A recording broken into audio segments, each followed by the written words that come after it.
Don Quijote de la Mancha es una obra escrita por el novelista español Miguel de Cervantes Saavedra. La primera parte fue publicada en 1605 con el título El ingenioso hidalgo Don Quijote de la Mancha, y cuando fue publicada se dividió en 4 partes. La segunda parte fue publicada en 1615 con el título El ingenioso caballero de Don Quijote de la Mancha. Don Quijote de la Mancha es la obra más destacada de la literatura española y una de las más destacadas de la literatura universal. Es la primera obra que desmiente el comportamiento caballeresco y cortés debido a su tratamiento burlesco. Es una de las obras más influyentes en la narrativa europea y una de las más importantes que encabezó las listas de los libros más importantes de la narrativa. Ahora os voy a contar el argumento de la novela. La novela es la historia de 3 viajes en los que Don Quijote sale en busca de aventuras, hasta que vuelve derrotado a su aldea, donde muere, al fin recuperando la cordura. La novela se publicó en 2 partes, la primera en 1605 y la segunda en 1615. La primera parte originalmente se llamó El ingenioso hidalgo Don Quijote de la Mancha y consta de 52 capítulos, separados a la vez en 4 partes, de 6, 8, 14 y 24 capítulos. La novela comienza describiéndonos a Alonso Quijano, un hidalgo de unos 50 años que vive en la región de La Mancha a comienzos del siglo XVII. Su afición es leer libros de caballería, donde se narran aventuras fantásticas sobre caballeros, princesas, magos, castillos encantados, etc. Y se dedica tanto tiempo a leer estos libros que acaba perdiendo el contacto con la realidad y él decide que también puede simular a sus héroes de ficción. Recupera una armadura anticuada y mohosa de sus antepasados y saca del establo a su viejo caballo, al que le da el nombre de Rocinante. Y como todo caballero, pues necesita una dama y convierte el recuerdo de una joven campesina a la que estuvo enamorado durante mucho tiempo a la hermosa Dulcinea del Toboso. Y ya él mismo se da el nombre de Don Quijote como el famoso caballero Lanzarote. Y así sale al campo con un aspecto ridículo a realizar hazañas heroicas. Y así es cuando empiezan los malentendidos con la realidad. Primero va a una posada y cree que ve un castillo encantado, un castillo. Entonces entra y exige al dueño que le arme caballero en una escena cómica e intenta salvar o rescatar a un joven pastor que está siendo azotado por su dueño. Luego ataca a unos mercaderes que se burlaban de él, pero él es derribado y herido y así regresa a su casa. Y este es el final del primer viaje. En el segundo viaje, esta vez consigue convencer con promesas de fama y riqueza a su amigo y vecino Sancho Panza para que sea su escudero. Sancho Panza, al contrario que Don Quijote, él es un hombre ignorante y práctico, pero poco a poco acabará contagiado por los sueños de su señor. Y nada más salir con Sancho en esta gran aventura, encuentran unos molinos de viento y Don Quijote los ataca creyendo que son gigantes. Y así ve muchas más aventuras, como por ejemplo, ataca a un rebaño de ovejas creyendo que es un ejército, tiene un duelo a espada con un vizcaíno, libera a unos reclusos que luego lo atacan y luego encuentra una palangana de barbero y él cree que es un yelmo mágico y así ve más aventuras cómicas, más escenas cómicas en la posada. Incluso en una ocasión Rocinante persigue unas yeguas y Don Quijote quiere ir a lo alto de la montaña como penitencia para merecer el amor de su dama. Y sus mejores amigos, un cura y un barbero, lo logran engañar y así pues lo envían de vuelta a su casa en una jaula. Don Quijote.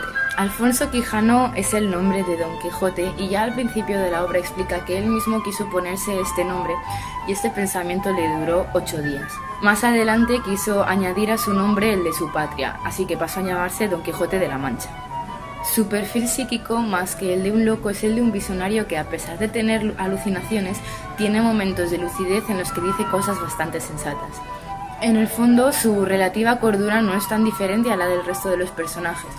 Este personaje posee una gran imaginación que le permitirá modificar su historia a su antojo y así poder convertirse en el caballero andante que tanto deseaba. Sancho Panza, por su presencia e importancia a lo largo de la obra, ha sido considerado coprotagonista del libro y complemento humano y filosófico de Alfonso Quijano, personaje principal. Junto a Don Quijote, el autor da cuerpo literario, aunque casi vivo, a un personaje que no sabe diferenciar lo real de lo irreal.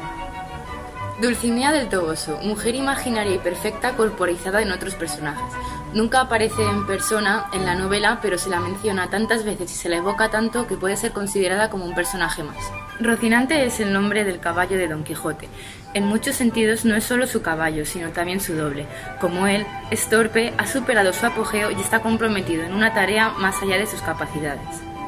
Clavileño es el nombre del caballo de madera que usan unos duques para gastarle una broma a Don Quijote y Sancho Panza en la segunda parte de la novela. Ginés de Pasamonte. El personaje aparece por primera vez en el capítulo 22 de la primera parte de la novela. Es uno de los galeotes liberados por Don Quijote y responde al nombre de Ginés de Pasamonte o de Ginesillo de Parapilla. Tras ser liberado, le roba el asno a Sancho Panza en Sierra Morena. Ricote. Fue un comerciante de morisco y viejo amigo de Sancho Panza, quien fue expulsado de España en 1609 junto al resto de los moriscos. La expulsión de los moriscos fue un tema de gran actualidad en el momento en que se escribió la obra, ocurriendo durante la publicación de la primera y de la segunda parte. A continuación os voy a explicar los temas. El primer tema es el amor cortés, que está expresado como el endiosamiento de la dama. El segundo tema es el humor, producido por la burla y la parodia. Locura constituye el conflicto entre héroe y realidad. A continuación, la fantasía, que Cervantes la usa en muchas de sus escenas, pero siempre que está justificada. Crítica literaria. En muchos momentos se discute sobre libros, géneros y autores. Ahora os voy a explicar los recursos estilísticos.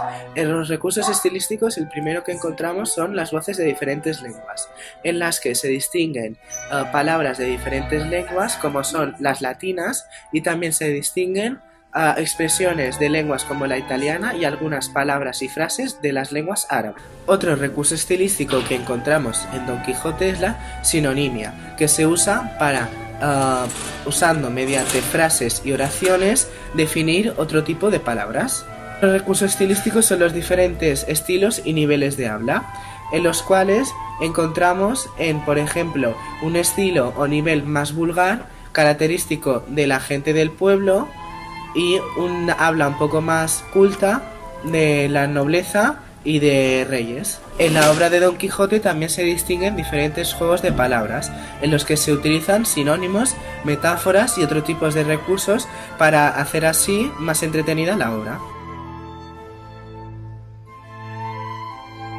Aparecen todos los niveles y registros de la época, desde los más cultos característicos de la nobleza como los más coloquiales característicos del pueblo.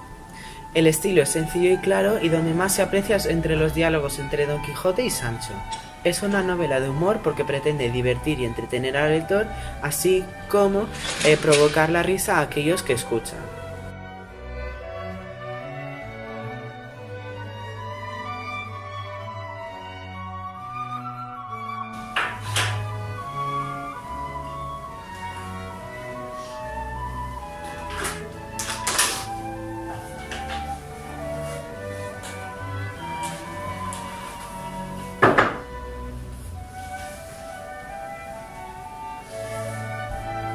Señor Castellano, no me levantaré hasta que vuestra merced me otorgue un don que pedirle quiere. ¿Y qué puede hacer mi humilde persona por tan alto personaje? Quiero pedirle que mañana me nombre caballero. Esta noche velaré las armas en la capilla del castillo. No tenemos capilla, pero si le place podemos hacerlo en el patio. ¡Tú! ¡Mirad lo que hacéis! ¡No toquéis las armas! ¡Socorredme, señora mía! ¿Qué hacéis? ¿No veis que está loco? Es hora de armaros caballero. Fenónimum, campidum, meum, casatium, prepócima, caballero de la espada. Que Dios os guarde y dé ventura en vuestras lides.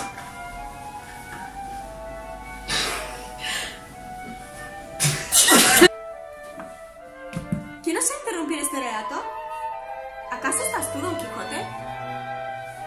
Este hidalgo que cree lo rodeé de libros y luego le mandé caminar por unos caminos que solo él merecía descubrir, para ganar así perpetuo nombre y fama, como le corresponde a un caballero errante. Y para que su aventura no fuese tan solitaria, le di un escudero, Sancho, sí, el del corazón noble y leal. Y he de reconocer que mi Don Quijote cumple el papel de un personaje libresco, es decir, de alguien que habita en los libros. Y para mi entender, los libros son algo más que meros montones de papel escrito. Y los libros cobran vida cuando los leemos.